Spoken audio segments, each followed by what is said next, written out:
They called him the People's Hope. Joe Cole, the man who rose from nothing. His name echoed across every street, every poster, every promise. He was young, charismatic, fearless. Every word he spoke hit like thunder, every gesture perfectly rehearsed. But behind that confident smile was a secret that could burn everything he'd built. He said he worked his way through school, that he graduated top of his class from Crestfield University, a poor boy who made it. That story, that perfect underdog tale, made him untouchable. The people worshipped him, his opponents feared him, and when he ran for president, they called it destiny. But destiny had a different plan. During the campaign, a letter appeared. No name, no return address, just one sentence. The certificate of Joe Cole from Crestfield University does not exist. The opposition jumped on it. Joe laughed. He held up a framed certificate on live TV and said, "I earned this with sweat, not privilege." The crowd erupted. The rumor died. And soon, the man from nowhere became president. Victory, glory, cameras flashing, the nation rejoicing. But in that same crowd, one man flipped through an old university yearbook, searching for a name that wasn't there. That's where it began. Marcia Meyer, an investigative journalist obsessed with details, decided to check the president's past for herself. Crestfield University, class of 2002, political science. She went through every record, every archive, every graduation list. Nothing. No Joe Cole, not even a trace. The only close match was a student named Joe Cola, who dropped out in his second year. The photo didn't match. The birth date, 2 years off. Something was wrong. Marcia published her findings under the headline, "The Paper Crown, Is the President's Certificate a Lie?" At first, nobody cared. But then, the university registrar came forward, live on national television, and said, trembling, "The certificate you see was never issued by Crestfield University." The country exploded. Hashtags, protests, outrage. But Joe didn't flinch. He called it political sabotage. He smiled through interviews. He said, "If I fall, the truth of this country falls with me." Those words sounded dramatic until Marcia received a call from an unknown number. A cold voice whispered, "Stop digging. You're not ready for what's underneath." A week later, the registrar vanished. No sign, no struggle, just gone. Then a video surfaced, grainy, old, showing Joe handing an envelope to a man with a university stamp. Bribe or setup? Nobody knew. The internet went wild, and for the first time, Joe spoke directly to the nation. He admitted it. Yes, the certificate was arranged, but he said it wasn't forgery, it was restoration. He claimed Crestfield had erased his records after he exposed corruption, that he forged the document only to reclaim what he already earned. It almost worked, until the real Joe Cola, alive and living abroad, released a statement. He said Joe Cole stole his identity, his transcripts, his story. He had proof, passports, emails, and a video of them together. The country stopped breathing. Within 48 hours, the government unraveled. Ministers resigned. Allies fled. Joe Cole stood alone, cornered by the same truth he once twisted. But the real twist hadn't even begun. Because investigators discovered something no one expected. The man claiming to be the real Joe Cola was fake too. His passport, forged. His documents, fabricated. His life, a performance. Someone was rewriting history from both ends. Power shifted fast. Joe was no longer the accused. He became part of a much bigger deception. The line between victim and villain vanished, and the nation didn't know who to believe anymore. Still, Joe looked calm. He said power is like a mirror. It reveals who you are when no one's watching. Now the mirror was shattered, and every reflection pointed back at him. Days passed. Silence. Then an envelope arrived at Marcia's desk. No sender. Inside was a birth certificate, dated 1979. Name, Joe Cola. But under mother's name, it read, Ademola Cole, the president's father. Marcia froze. Her voice trembled. Oh my God, he didn't steal the identity. He created it. Her phone buzzed. One final message appeared on the screen. Part 2 begins when you decide who deserves the truth. They said the truth had been revealed, but the truth was only just beginning to crawl out.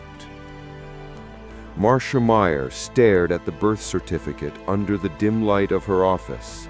Name, Joe Cola. Mother's name, Ademola Cole, the president's father. Her pulse raced.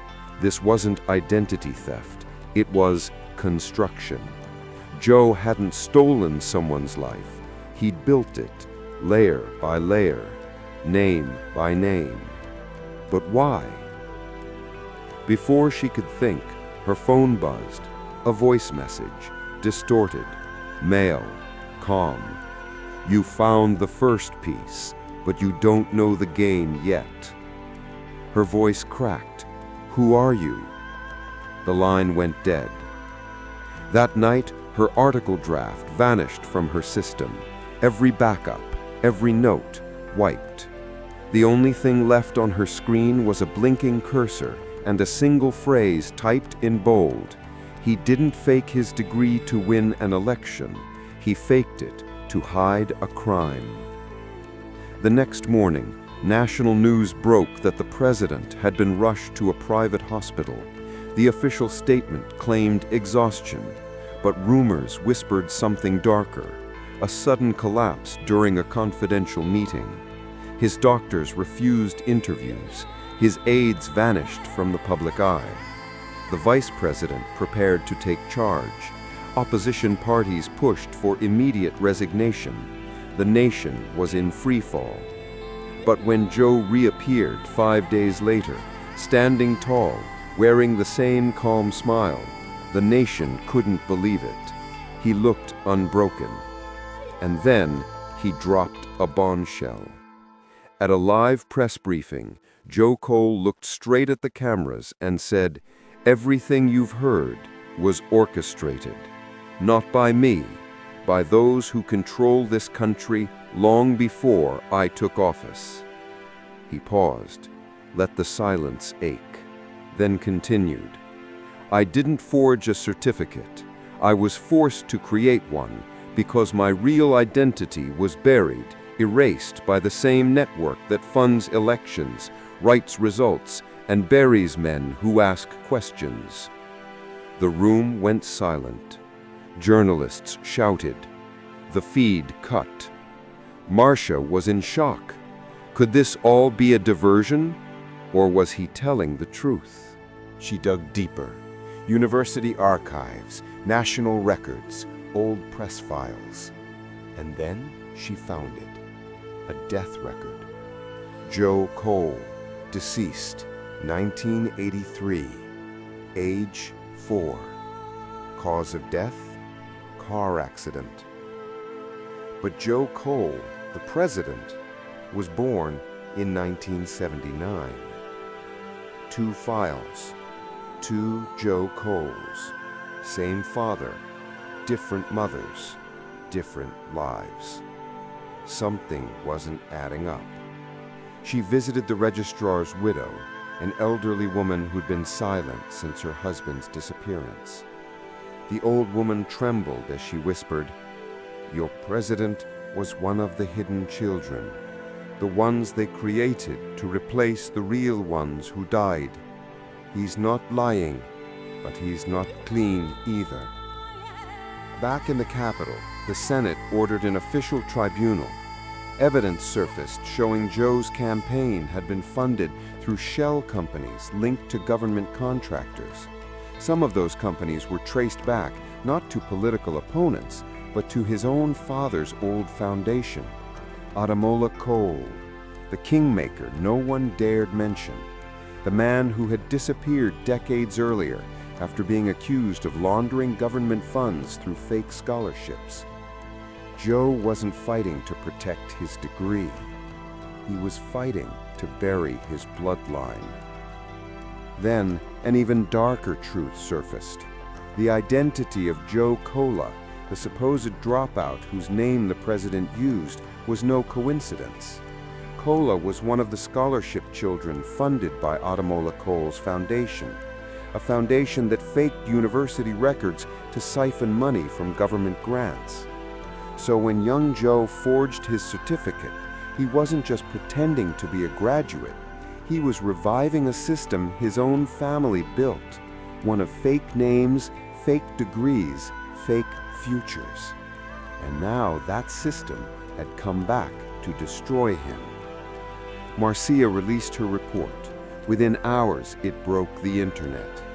The Bloodline forgery trended. Protests reignited. Lawmakers demanded impeachment. But that same night, Joe addressed the nation one last time. His voice was calm, too calm. "You think this is about a forged document?" he said. "You think removing me fixes anything? Look deeper. Look at the signatures on every contract, the degrees on every leader's wall, the names written in every file. You'll find they all came from the same pen." He leaned closer to the camera. "And when you do, remember who told you first." Then he smiled faintly, knowingly, and walked off stage. That was the last public image of President Joe Cole. The next morning, his convoy left the Capitol for what was supposed to be a closed-door security meeting.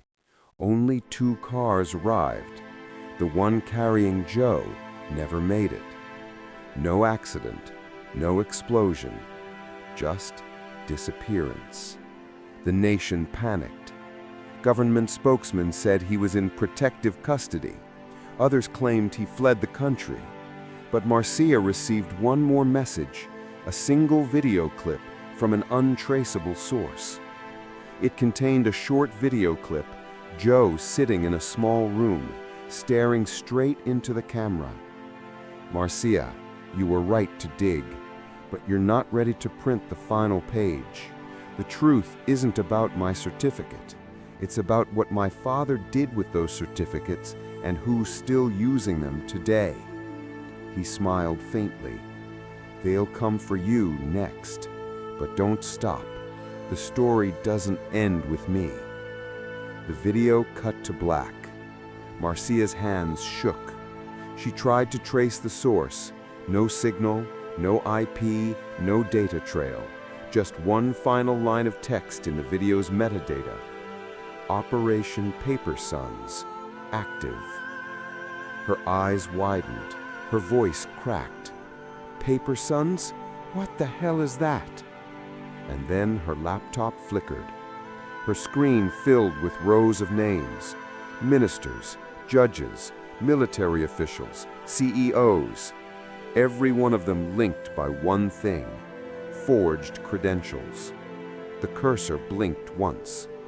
Then a new message appeared across the screen. "Now you know the family business." The lights in her office went out. And somewhere, miles away, a faint voice whispered over a secure line. "Phase 2 has begun.